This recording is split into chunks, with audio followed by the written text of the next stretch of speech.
வணக்கம். புதியுகம் இரவு 8 மணி செய்திகளுக்காக உங்களை வரவேற்பது அசாந்த் அண்ணாமலை. முதலில் தலைப்புச் செய்திகளை பார்க்கலாம்.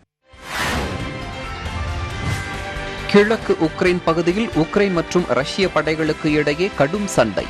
உக்ரைனுக்கு அதிநவீன ராக்கெட் லான்ச்சர்களை வழங்க இங்கிலாந்து முடிவு.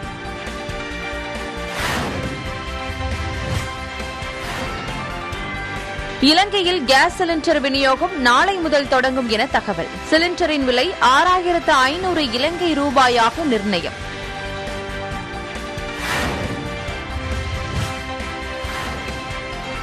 அமெரிக்காவும் ரஷ்யாவும் தூதரக உறவுகளை முறித்துக் கொள்ளக்கூடாது. ரஷ்யாவுக்கான அமெரிக்க தூதர் பேச்சு.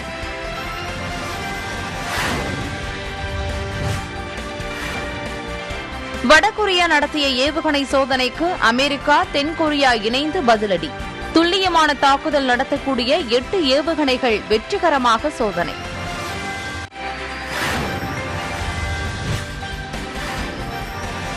அமெரிக்காவில் 3 இடங்களில் நேற்று நடைபெற்ற துப்பாக்கிச்சூடு சம்பவம். 9 பேர் கொல்லப்பட்டதாகவும் 20க்கும் மேற்பட்டோர் காயமடைந்ததாகவும் தகவல்.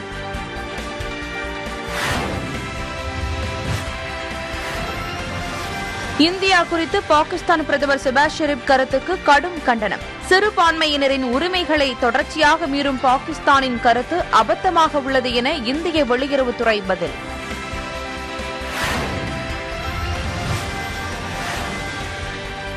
நீலகிரி, கோவை, ஈரோடு உள்ளிட்ட 13 மாவட்டங்களில் கனமழைக்கு வாய்ப்பு.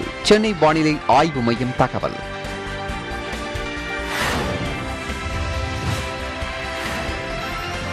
தமிழகத்தில் 9ஆம் வகுப்பு எழுதிய மாணவர்கள் அனைவரும் தேர்ச்சி. பள்ளி கல்வித்துறை அறிவிப்பு.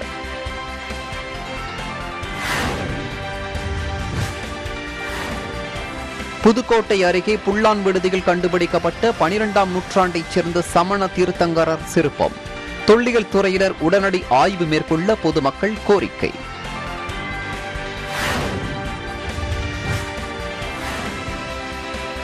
வேதாரண்யம் பகுதியில் பலத்த சூறை காற்றால் சீற்றத்துடன் காணப்படும் கடல். 2வது நாளாக மீன்பிடிக்க செல்லாத நாட்டுப்படகு மீனவர்கள்.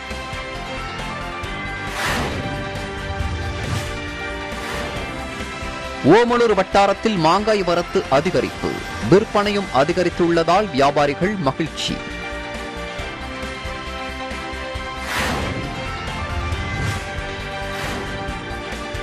ஓசூர் கெலவரப்பள்ளி அணைக்கு தொடர்ந்து நீர்வரத்து அதிகரிப்பு. அணையிலிருந்து 480 கன அடி உபரி நீர் திறப்பு.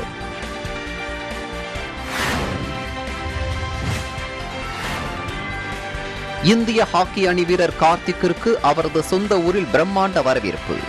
அரியலூரில் செயற்கை புல்தரை மைதானம் அமைக்க வீரர் கார்த்தி கோரிக்கை.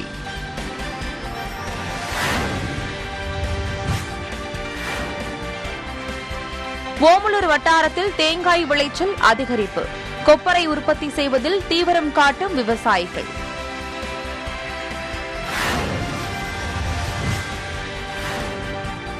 விருதுநகர் அருகே மேற்கு தொடர்ச்சி மலையடிவாரத்தில் மாமரங்களை சேதப்படுத்திய காட்டு யானைகள். வனத்துறையினர் அலட்சியம் காட்டுவதாக விவசாயிகள் குற்றச்சாட்டு.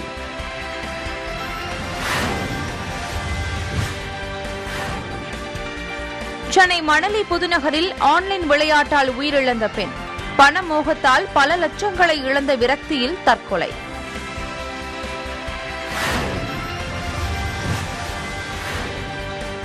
நாமக்கல் மண்டலத்தில் முட்டை விலை 5 காசுகள் உயர்ந்து ₹4.85 நிர்ணயம். மீன்பிடி தடைக்காலம், தேவை அதிகரிப்பு ஆகியவற்றால் விலை உயர்ந்துள்ளதாக கோழி பண்ணையாளர்கள் தகவல்.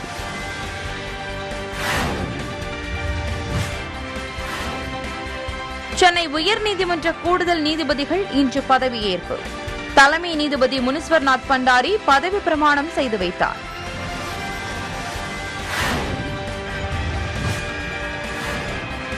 பழனி முருகன் கோவிலில் வைகாசி விசாக திருவிழா கொடியேற்றத்துடன் தொடக்கம். ஏராளமான பக்தர்கள் சுவாமி தரிசனம்.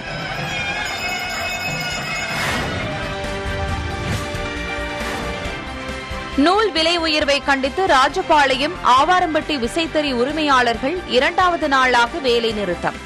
10 லட்சம் ரூபாய் வருவாய் இழப்பு ஏற்பட்டுள்ளதாக வேதனை.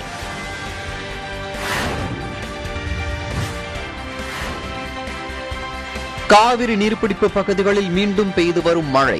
மேட்டூர் அணைக்கான நீர்வரத்து வினாடிக்கு 6400 கன அடியாக அதிகரிப்பு.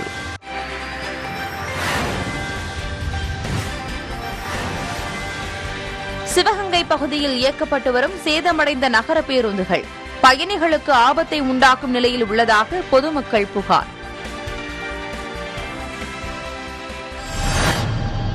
சர்வதேச அளவில் நடைபெற்ற இன்றைய முக்கிய செய்திகள் சிலவற்றை பார்க்கலாம். இலங்கையில் 12.5 கிலோ சமையல் எரிவாயு சிலிண்டர் விலை 6850 ரூபாயாக புதிய உச்சத்தை எட்டியுள்ளது. லாப்ட் கேஸ் என்ற தனியார் நிறுவனம் 3 மாதங்களுக்கு பிறகு மீண்டும் சமையல் எரிவாயு விற்பனையை தொடங்கியுள்ளது.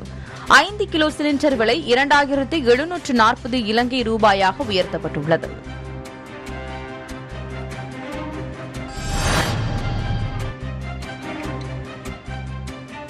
கிழக்கு உக்ரைன் பகுதியில் உக்ரைன் மற்றும் ரஷ்ய படைகளுக்கு இடையே கடும் சண்டை நடைபெற்று வருகிறது. இந்நிலையில் உக்ரைனுக்கு அதிநவீன ராக்கெட் லாஞ்சர்களை வழங்க இங்கிலாந்து முடிவு செய்துள்ளது. புதிய இலக்குகளை நோக்கி ரஷ்யா தாக்குதல் நடத்த உள்ளதாக எச்சரித்த நிலையில் உக்ரைனுக்கு உதவ இங்கிலாந்து முன்வந்துள்ளது.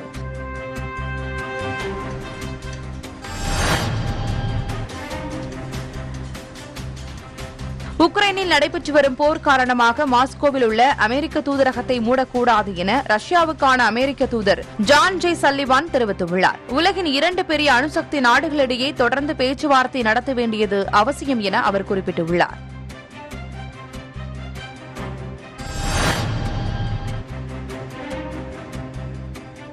வடகொரியா நேற்று நடத்திய தொடர் ஏவுகணை சோதனைகளுக்கு பதிலடியாக அமெரிக்கா மற்றும் தென்கொரியா ஆகிய நாடுகள் இணைந்து இன்று 8 ஏவுகணைகளை சோதனை செய்துள்ளதாக தகவல்கள் வெளியாகியுள்ளன. தென்கொரியாவின் கிழக்கு கடற்கரையில் இன்று அதிகாலை துல்லியமான தாக்குதல் நடத்தக்கூடிய 8 ஏவுகணைகள் வெற்றிகரமாக சோதனை செய்யப்பட்டன.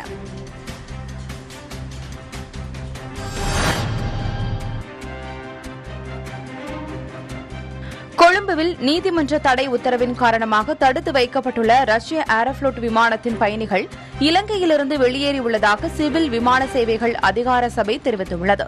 இந்த விமானத்தில் 191 பேர் இலங்கை சென்றடைந்த நிலையில் அவர்கள் வேறு விமானங்களின் மூலம் ரஷ்யாவுக்கு அனுப்பி வைக்கப்பட்டுள்ளதாக தகவல் தெரிவிக்கப்பட்டுள்ளது. குத்தகை பிரச்சினை காரணமாக ரஷ்யாவின் ஏரோஃப்ளோட் விமானம் இலங்கையிலிருந்து வெளியேறுவதற்கு கொழும்பு வர்த்தக மேல் நீதிமன்றத்தால் இடைக்கால தடை விதிக்கப்பட்டது குறிப்பிடத்தக்கது.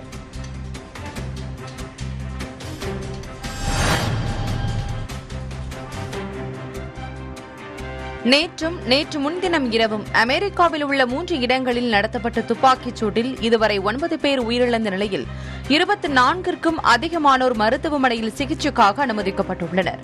பிலடெல்பியாவில் 2 ஆண்களுக்கு இடையேயான மோதல் துப்பாக்கிச் சண்டையாக மாறியதில் 3 பேர் கொல்லப்பட்டனர்.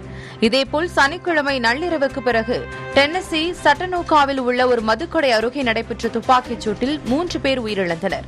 நேற்று அதிகாலையில் நடந்த மற்றொரு துப்பாக்கிச் சூட்டில் மிக்சிகனில் உள்ள சாகினாவில் 3 பேர் கொல்லப்பட்டனர். இதுபோன்ற சம்பவங்களால் பொதுமக்கள் அச்சமடைந்துள்ளனர்.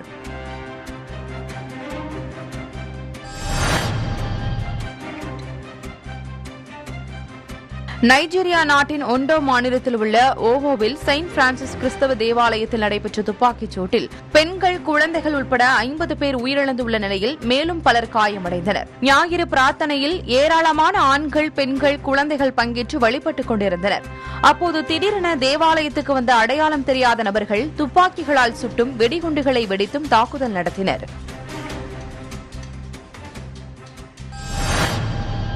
அடுத்ததாக தேசிய நிகழ்வுகள் சிலவற்றை பார்க்கலாம். பாகிஸ்தான் தங்கள் நாட்டில் உள்ள சிறுபான்மையினரின் பாதுகாப்பு மீது கவனம் செலுத்த வேண்டும் என்று இந்திய வெளியுறவுத்துறை பாகிஸ்தானுக்கு பதிலடி கொடுத்துள்ளது. பாகிஸ்தான் பிரதமர் தனது டுவிட்டர் பதிவில் நபிகள் நாயகம் குறித்து பாரதிய ஜனதா தலைவரின் புண்படுத்தும் கருத்தை வலுவாக கண்டிப்பதாகவும் இந்தியா மத சுதந்திரத்தை நசுக்குவதாகவும் குறிப்பிட்டுள்ளார். இந்த நிலையில் பாகிஸ்தான் பிரதமரின் டுவீட் மற்றும் அதன் வெளியுறவு அமைச்சகத்தின் அறிக்கைக்கு இந்திய வெளியுறவுத்துறை கடும் கண்டனம் தெரிவித்துள்ளது. பாகிஸ்தானில் சிறுபான்மையினரின் உரிமைகள் தொடர்ந்து நசுக்கப்படும் நிலையில் அந்நாடு மற்றொரு தேசத்தில் சிறுபான்மையினரை எப்படி நடத்துவது என்பது குறித்து கருத்து தெரிவிப்பது அபத்தமாக உள்ளதாகவும் இந்திய வெளியுறவுத்துறை தெரிவித்துள்ளது.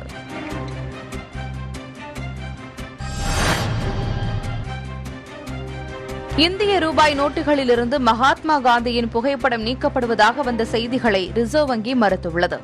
இந்திய ரூபாய் நோட்டுகளில் மகாத்மா காந்தியின் புகைப்படத்துக்கு பதில் ரவீந்திரநாத் தாகூர் மற்றும் அப்துல் கலாமின் புகைப்படங்கள் இடம்பெற செய்ய பேச்சுவார்த்தை நடைபெறுவதாக தகவல் வெளியானது. இந்நிலையில் அதுபோன்ற எந்த ஒரு பரிசீலனையும் நடைபெறவில்லை என ரிசர்வ் வங்கி மறுத்துள்ளது.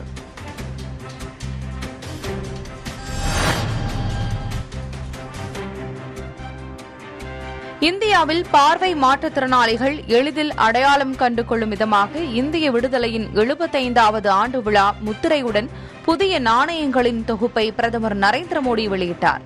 டெல்லியின் விக்யான் பவனில் நடைபெற்ற நிதி மற்றும் பெருநிறுவன விவகாரங்கள் அமைச்சகத்தின் ஐகானிக் வாரம் கொண்டாட்ட நிகழ்ச்சியில் புதிய ₹1, ₹2, ₹5 மற்றும் ₹10, ₹20 நாணயங்களை பிரதமர் வெளியிட்டார். தொடர்ந்து பல திட்டங்களை அவர் தொடங்கி வைத்தார். தொடர்ந்து பேசிய அவர் 21ஆம் நூற்றாண்டில் இந்திய மக்களை மையமாக கொண்ட ஆட்சியில் முன்னேறியுள்ளது என்றும் திட்டங்கள் பொதுமக்களை சென்றடைவதே எங்களின் மிக உயர்ந்த முன்னுரிமையாக கொண்டுள்ளோம் எனவும் பிரதமர் பேசினார்.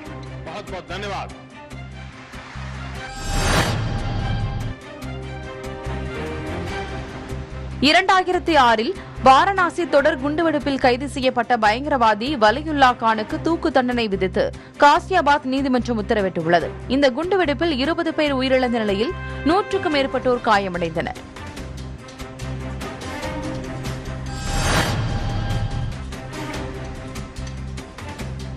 தலைநகர் டெல்லியில் மீண்டும் வெப்பநிலை அதிகரிக்க தொடங்கியுள்ள நிலையில் இந்திய வானிலை ஆய்வு மையம் மஞ்சள் எச்சரிக்கை விடுத்துள்ளது. டெல்லியில் கடந்த வாரம் மழை பெய்ததன் காரணமாக வெப்பநிலை குறைந்து இருந்தது. ஆனால் தற்போது மீண்டும் வெப்பம் அதிகரிக்க தொடங்கியுள்ளது. ஒகேனக்கல் அருவிகளில் ஆர்ப்பரித்து கொட்டும் தண்ணீர், சீற்றத்துடன் காணப்படும் வேதாரண்யம் கடற்பகுதி, களவரப்பள்ளி அணைக்கு தொடர்ந்து அதிகரித்து வரும் நீர்வரத்து உள்ளிட்ட செய்திகளை தற்போது காணலாம்.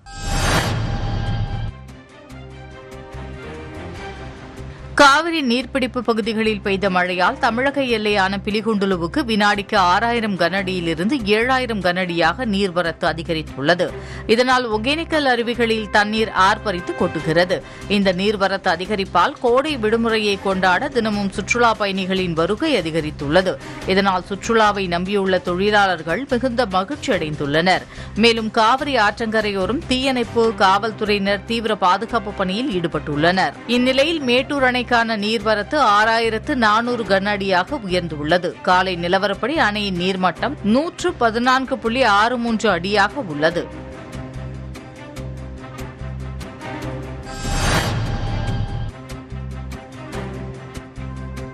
வேதாரண்யம் கடற்பகுதியில் கடல் சீற்றத்துடன் காணப்படுவதால் நாட்டுப்படகு மீனவர்கள் 2வது நாளாக இன்று மீன்பிடிக்க செல்லவில்லை. கோடியக்கரை, ஆறுகாட்டுத்துறை, புஷ்பவனம், வெள்ளப்பள்ளம், வானவன் மகாதேவி போன்ற கடலோர கிராமங்களில் தொடர்ந்து சூறைக்காற்று வீசி வருவதால் சுமார் 3000 மீனவர்கள் கடலுக்கு செல்லவில்லை. இதனால் மீன்களுக்கு தட்டுப்பாடு ஏற்படும் நிலை ஏற்பட்டுள்ளது.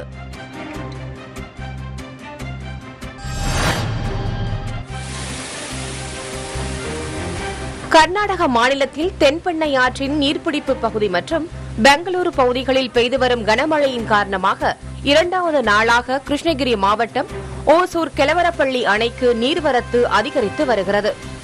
நேற்று ஓசூர் கெலவரப்பள்ளி அணைக்கு நீர்வரத்து 588 கன அடியாக இருந்த நிலையில் தொடர்ந்து இன்று 144 கன அடி அதிகரித்து 702 கன அடியாக நீர்வரத்து உள்ளது.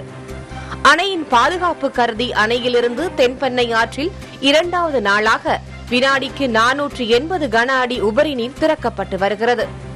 கெலவரப்பள்ளி, மோரணப்பள்ளி, பேரண்டப்பள்ளி, ஆழியாளம், போடூர் உள்ளிட்ட பகுதிகளில் பாயும் தென்பெண்ணை ஆற்றில் தண்ணீர் கரை புரண்டு ஓடுகிறது.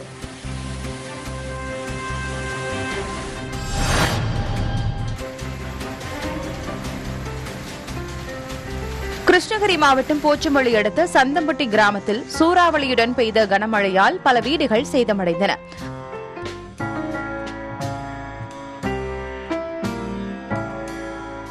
பலத்த காற்றால் முருங்கை உள்ளிட்ட மரங்கள் அடியோடு சாய்ந்தன.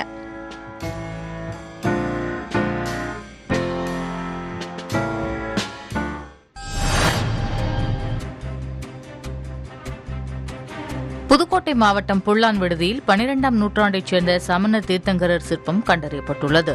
புதுக்கோட்டை மாவட்டம் புல்லான் விடுதி கிராமத்தில் கமலாயி அம்மன் கோவிலில் 12ஆம் நூற்றாண்டைச் சேர்ந்த சமண தீர்த்தங்கரர் சிலை இருப்பதை கண்டறிந்துள்ளனர். தொல்லியல் ஆய்வு மாணவர்கள் கண்டறிந்துள்ளனர். இந்த மாவட்டத்தில் இதற்கு முன்னதாக சமண சிற்பங்கள் கண்டறியப்பட்டாலும் இன்று கண்டறியப்பட்ட இந்த சிலை மட்டுமே நின்ற நிலையில் உள்ள சமண சிற்பமாக உள்ளது. இதுகுறித்து தொல்லியல் துறையினர் முறையான ஆய்வு மேற்கொள்ள வேண்டும் எனவும் ஆய்வு மாணவர்கள் மற்றும் பொதுமக்கள் கோரிக்கை விடுத்துள்ளனர்.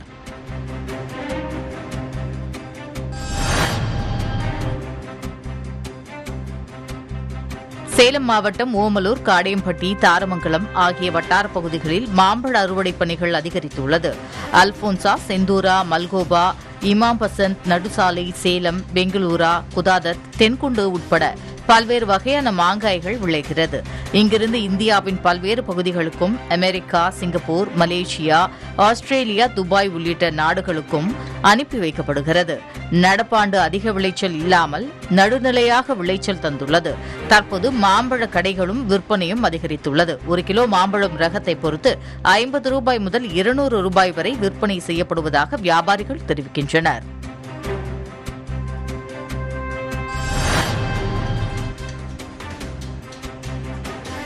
சேலம் மாவட்டம் ஓமலூர் வட்டாரத்தில் தேங்காய் விளைச்சல் அதிகரித்துள்ளதால் தேங்காய் எண்ணெய் உற்பத்திக்காக கொப்பரை உற்பத்தி செய்வதில் விவசாயிகள் தீவிரம் காட்டி வருகின்றனர். கடந்த சில மாதங்களாக தேங்காய் விளைச்சல் அதிகரித்து வருவதன் காரணமாக எண்ணெய் தயாரிக்க கொப்பரை பருப்பை உற்பத்தி செய்யும் பணி நடைபெற்று வருவதாக தென்னை வியாபாரிகள் தெரிவிக்கின்றனர். இங்கு உற்பத்தியாகும் எண்ணெய் தமிழகத்தில் பல இடங்களுக்கும் வட மாநிலங்களுக்கும் அனுப்பி வருவதாக வியாபாரிகள் தெரிவித்தனர்.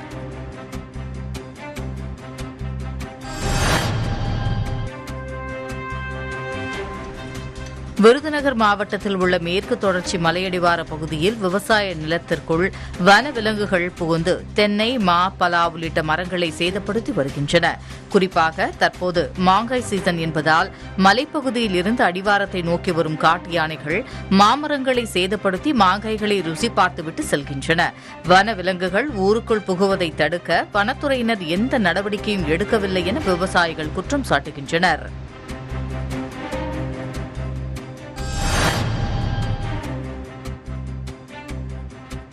புதுச்சேரியிலிருந்து 25 மாணவிகள் உட்பட 60 NCC மாணவர்கள் காரைக்கால் வரை கடல் வழியாக துடுப்பு படகுகள் மூலம் சாகச பயணம் மேற்கொண்டனர். NCC மாணவர்களின் சாகச பயணத்தை துணைநிலை ஆளுநர் தமிழிசை சவுந்தரராஜன் கொடியசைத்து தொடங்கி வைத்தார். சுமார் 300 கிலோமீட்டர் பயணத்தின் போது கடல் வளத்தை பற்றியும் கடலில் ஏற்பட்டுள்ள மாசு உள்ளிட்டவைகள் குறித்தும் ஆய்வு செய்யும் மாணவர்கள் பல்வேறு கடற்கரைகளில் தூய்மை பணிகளையும் மேற்கொள்கின்றனர்.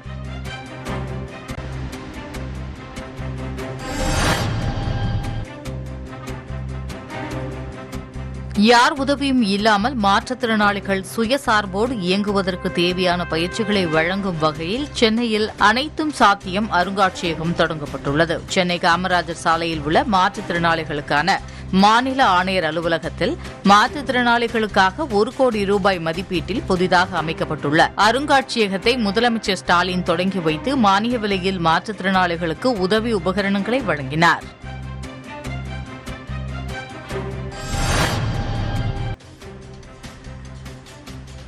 குளித்தலை ரயில் நிலையம் அருகே குகை வழி பாதை அமைக்க வாலாந்தூர் கிராம மக்கள் கோரிக்கை விடுத்ததை அடுத்து பெரம்பலூர் நாடாளுமன்ற உறுப்பினர் டாக்டர் பாரிவேந்தர் ரயில்வே டிராக் பகுதியை நேரில் பார்வையிட்டார்.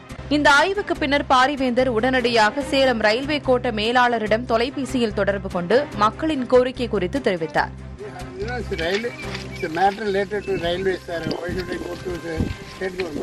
மைசூரிலிருந்து மயிலாடுதுறை செல்லும் ரயில் கடந்த 2 ஆண்டுகளாக குளித்தலை ரயில் நிலையத்தில் நிறுத்தப்படுவது இல்லை என மக்கள் தெரிவித்ததை அடுத்து ரயில்வே துறையிடம் தான் இதுகுறித்து பேசுவதாகவும் நடவடிக்கை எடுக்கவில்லை என்றால் அப்பகுதி மக்களுடன் சேர்ந்து மறியல் போராட்டத்தில் ஈடுபட போவதாகவும் டாக்டர் பாரிவேந்தர் தெரிவித்தார். தொடர்ந்து குளித்தலை பெரிய பாலம் பகுதியில் அமையவுள்ள மின் மயானம் கட்டும் பணிகளை டாக்டர் பாரிவேந்தர் ஆய்வு செய்தார்.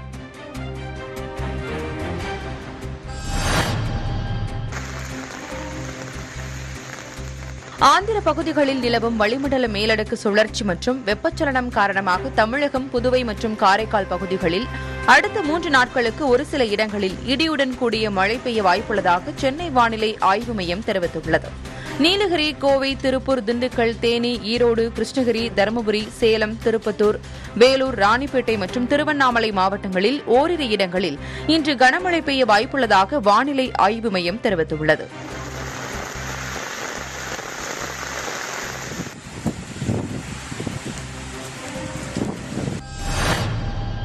பார்வையாளர்களை கவர்ந்த மாணவர்களின் கண்டுபிடிப்புகள்.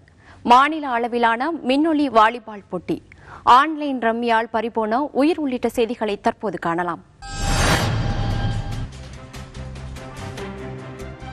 பள்ளி மாணவர்கள் பேருந்துகளில் பயணிக்க விரைவில் ஸ்மார்ட் கார்டு வழங்கப்படும் என போக்குவரத்து துறை அமைச்சர் சிவசங்கர் தகவல் தெரிவித்துள்ளார். புதிய ஸ்மார்ட் கார்டு வழங்கும் வரை பழைய பயண அட்டையை பயன்படுத்தி மாணவர்கள் பேருந்தில் பயணம் செய்யலாம் எனவும் தெரிவித்துள்ளார். மேலும் பேருந்து பயண டிக்கெட் முறைக்கு மாறாக இ டிக்கெட் வழங்கும் முறை இந்த ஆண்டு இறுதிக்குள் தொடங்க திட்டமிடப்பட்டுள்ளதாகவும் அமைச்சர் தெரிவித்தார்.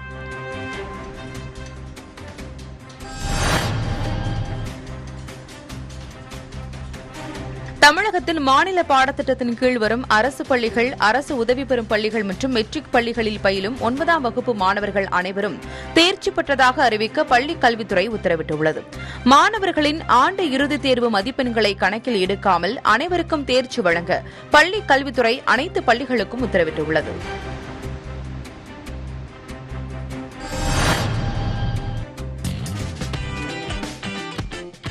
திண்டுக்கல் மாவட்டம் பழனியாண்டவர் பாலிடெக்னிக் கல்லூரியில் நடைபெற்ற கண்காட்சியில் மாணவர்களின் கண்டுபிடிப்புகள் காட்சிப்படுத்தப்பட்டன. கல்லூரியில் எலக்ட்ரிக்கல், மெக்கானிக்கல், சிவில் பாடப்பிரிவுகளில் பயின்று வரும் மாணவர்களின் கண்டுபிடிப்புகள் காட்சியில் இடம்பெற்றன.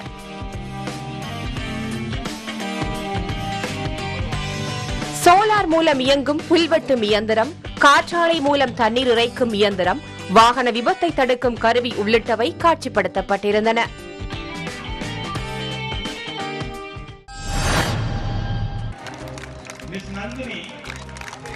விளாத்திக்குளத்தில் நடைபெற்று வரும் மாநில அளவிலான மின்னொலி வாலிபால் போட்டியில் மதுரை, விருதுநகர் அணிகள் சாம்பியன் பட்டத்தை கைப்பற்றின. பெண்களுக்கான பிரிவு இறுதிப் போட்டியில் மதுரை அமெரிக்கன் கல்லூரி அணியும் மதுரை லேடி டோக் கல்லூரி அணியும் மோதின.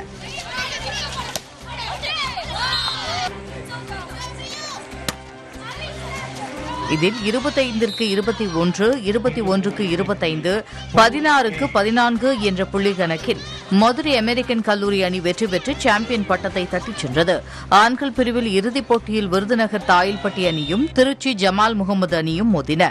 இதில் 25ற்கு 21, 25ற்கு 23 என்ற புள்ளி கணக்கில் விருதுநகர் தாயில்பட்டி அணி வெற்றி பெற்று சாம்பியன் பட்டத்தினை தட்டிச் சென்றது.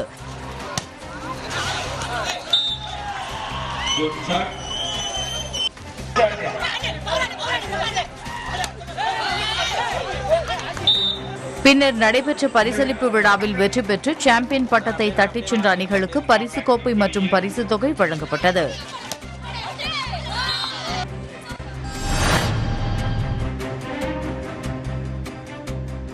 நாமக்கல் மண்டலத்தில் முட்டை விலை 5 காசுகள் உயர்ந்து ₹4.85 நிர்ணயம் செய்யப்பட்டுள்ளது. தமிழகம், கேரளாவில் மீன்பிடி தடை காலம் அமலில் உள்ளதால் முட்டையின் தேவை அதிகரித்துள்ளதாக கோழி பண்ணையாளர்கள் தகவல் தெரிவித்துள்ளனர்.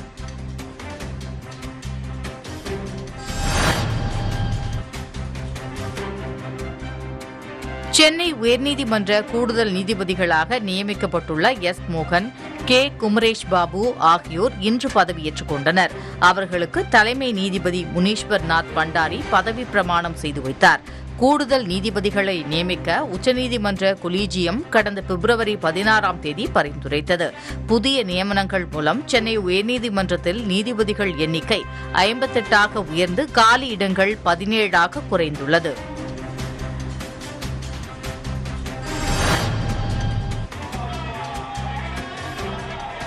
அறுபடை வீடுகளில் ஒன்றான பழனியில் வைகாசி விசாக திருவிழா கொடியேற்றத்துடன் தொடங்கியது. திண்டுக்கல் மாவட்டம் பழனி கோவிலின் உபகோவிலான பெரியநாயகி அம்மன் கோவிலில் வைகாசி விசாக திருவிழா இன்று காலை 11 மணிக்கு கொடியேற்றத்துடன் தொடங்கியது. தொடர்ந்து 10 நாட்கள் நடைபெறும் திருவிழாவின் முக்கிய நிகழ்வுகளான அருள்மிகு முத்துக்குமார சுவாமி வள்ளி தெய்வானை திருக்கல்யாணம் வருகிற 11ஆம் தேதியும், திருத்தேரோட்டம் 12ஆம் தேதியும் நடைபெறும் என அறிவிக்கப்பட்டுள்ளது.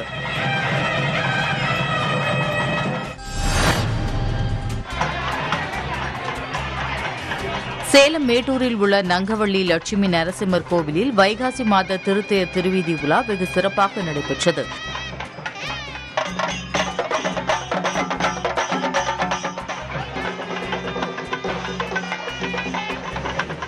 இதில் திரளான பக்தர்கள் கலந்து கொண்டனர்.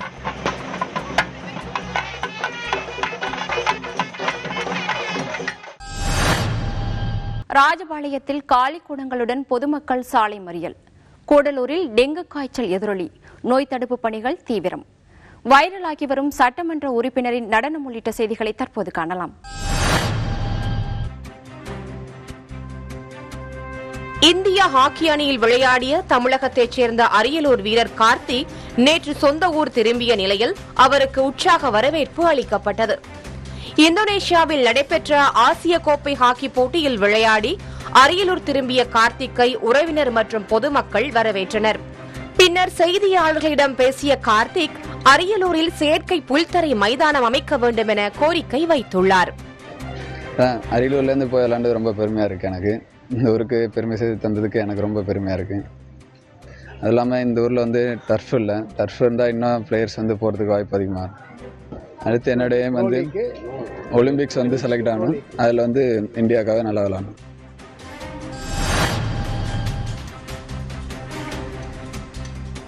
நூல் விலை உயர்வை கண்டித்து விருதுநகர் மாவட்டம் ராஜபாளையம் மற்றும் ஆவரம்பட்டி பகுதிகளைச் சேர்ந்த விசைத்தறி உரிமையாளர்கள் 2வது நாளாக வேலை நிறுத்த போராட்டத்தில் ஈடுபட்டு வருகின்றனர். ஆயிரக்கணக்கான தொழிலாளர்கள் வேலை இழந்து தவித்து வரும் நிலையில் நாள் ஒன்றுக்கு 32 லட்சம் ரூபாய் வரை உற்பத்தி இழப்பும் 10 லட்சம் ரூபாய் வரை ஊதிய இழப்பும் ஏற்பட்டுள்ளது. அதிக விலை கொடுத்து நூல் வாங்கி சேலை உற்பத்தி செய்தாலும் அதை கூடுதல் விலைக்கு விற்க முடியவில்லை என உற்பத்தியாளர்கள் வேதனை தெரிவித்தனர்.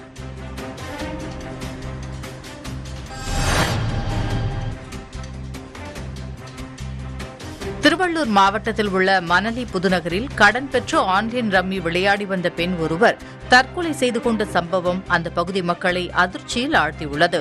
மணலி புதுநகரைச் சேர்ந்த பவானி 3 லட்சம் ரூபாய் கடன் பெற்றும் 20 சவரன் நகைகளை விற்றும் ரம்மி விளையாடியதாக காவல்துறையினரின் முதற்கட்ட விசாரணையில் தெரியவந்துள்ளது.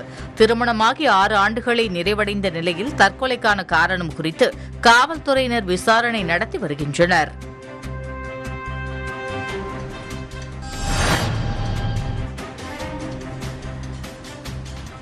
சிவகங்கை மாவட்டம் காரைக்குடி பழைய பேருந்து நிலையத்திலிருந்து கிராமப்புறங்களுக்கு இயக்கப்படும் பேருந்துகள் மிகவும் சேதமடைந்த நிலையில் இயங்கி வருவதாக புகார் எழுந்துள்ளது. பெரும்பாலான பேருந்துகள் மிகவும் மோசமான நிலையில் உள்ளதால் நாள்தோறும் அச்சத்துடன் பயணித்து வருவதாக பயணிகள் தெரிவிக்கின்றனர். தங்கள் பகுதியில் புதிய பேருந்துகளை இயக்க வேண்டும் என பொதுமக்கள் கோரிக்கை விடுத்துள்ளனர்.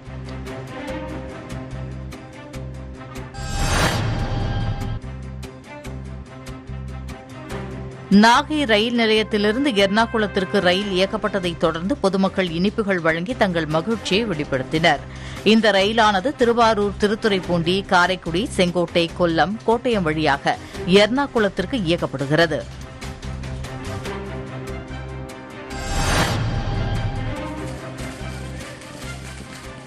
புதுக்கோட்டை மாவட்டம் கீரமங்கலம் அருகே உள்ள செரியலூர் கரம்பக்காடு கிராமத்தில் உள்ள முத்துமாரியம்மன் கோயில் கும்பாபிஷேக விழாவை முன்னிட்டு யாகசாலை பூஜை நடைபெற்றது.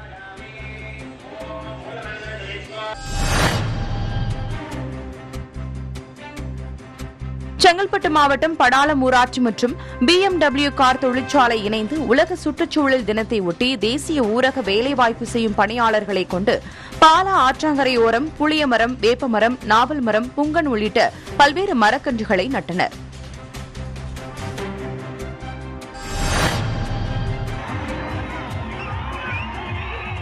கர்நாடக மாநில காங்கிரஸ் கட்சியின் சட்டமன்ற உறுப்பினர் ரமேஷ்குமார் கோலார் மாவட்டம் சீனிவாசபுராவில் நடைபெற்ற கோவில் திருவிழாவில் தெலுங்கு பாடல் ஒன்றுக்கு நடனமாடிய காட்சி சமூக வலைதளங்களில் தற்போது வைரலாகி வருகிறது.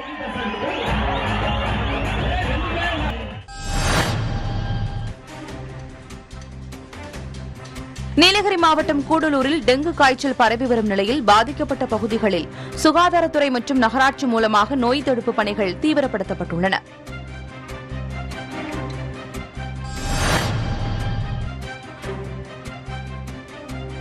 விருதுநகர் மாவட்டம் ராஜபாளையம் அருகே உள்ள ஏ முத்துலிங்காபுரத்தில் சுகாதார பணிகள் நடைபெற்று 1 வருடத்திற்கு மேல் ஆகிவிட்டதாகவும் ஊருக்குள் தேங்கியுள்ள கழிவுகளை அகற்ற ஊராட்சி நிர்வாகம் நடவடிக்கை எடுக்க வேண்டும் எனவும் அப்பகுதி மக்கள் கோரிக்கை விடுத்துள்ளனர். மேலும் தெரு விளக்குகள் புதுப்பித்தலில் முறைகேடு நடந்துள்ளதாகவும் குற்றச்சாட்டு எழுந்துள்ளது.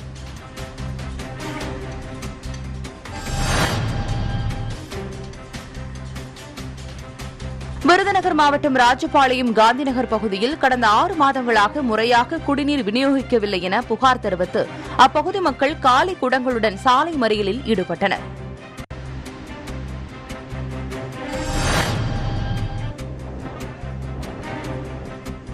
ஜூன் மாதம் 4ஆம் தேதி சென்னை துறைமுகத்திலிருந்து ஆழ்கடல் நோக்கி புறப்பட்ட சொகுசு கப்பல் 2 நாட்கள் பயணம் முடித்து இன்று காலை சென்னை துறைமுகத்தை வந்தடைந்தது.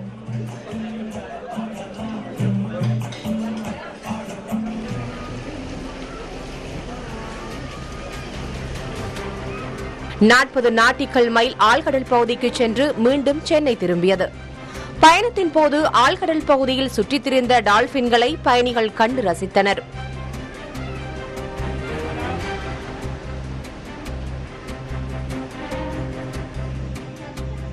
கப்பலில் செய்தியாளர்களை சந்தித்த கப்பலின் உரிமையாளர் வரும் நாட்களில் மேலும் இதுபோன்ற 3 சொகுசு கப்பல்கள் இயக்கப்பட உள்ளதாகவும் வரும் செப்டம்பர் மாதம் வரை இந்த சேவை இருக்கும் எனவும் தெரிவித்தார்.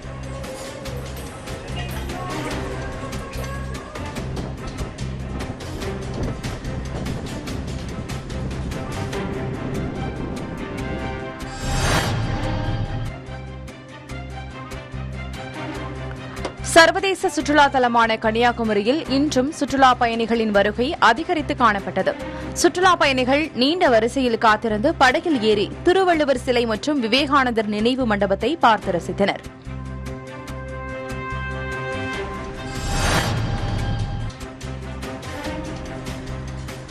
கடலூர் மாவட்ட ஆட்சியர் அலுவலகத்தில் நடைபெற்ற மக்கள் குறைதீர்ப்பு கூட்டத்தில் கந்தமங்கலம் கிராமத்தைச் சேர்ந்த சத்தியவாணி என்ற மூதாட்டி தீக்குளிக்க முயன்ற சம்பவம் பரபரப்பை ஏற்படுத்தியது.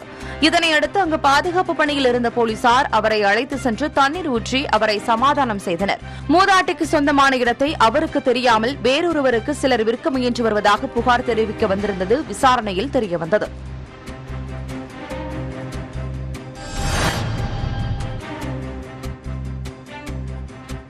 ராமநாதபுரம் மாவட்டம் முதுகுளத்தூர் அருகே பூக்குளம் கிராமத்தில் 3 மாதங்களாக குடிநீர் வழங்காததை கண்டித்து 200 பெண்கள் உட்பட 300க்கும் மேற்பட்டோர் மாவட்ட ஆட்சியர் அலுவலகத்தில் முற்றுகையிட்டு போராட்டம் நடத்தினர்.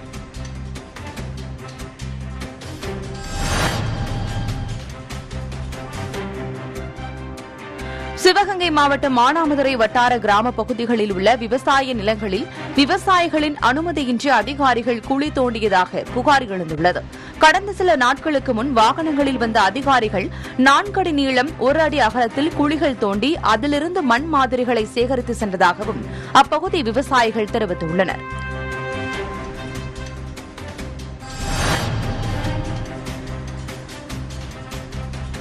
விழுப்புரம் மாவட்டம் பொம்மையார்பாளையத்தில் 380 ஏக்கர் தரிசு நிலங்களை மயிலம் பொம்மபுர ஆதீனம் ஆக்கிரமிப்பு செய்து வைத்துள்ளதாகவும் அதை மீட்டுத் தரக்கோரி கிராம மக்கள் மாவட்ட ஆட்சியரிடம் மனு அளித்தனர்.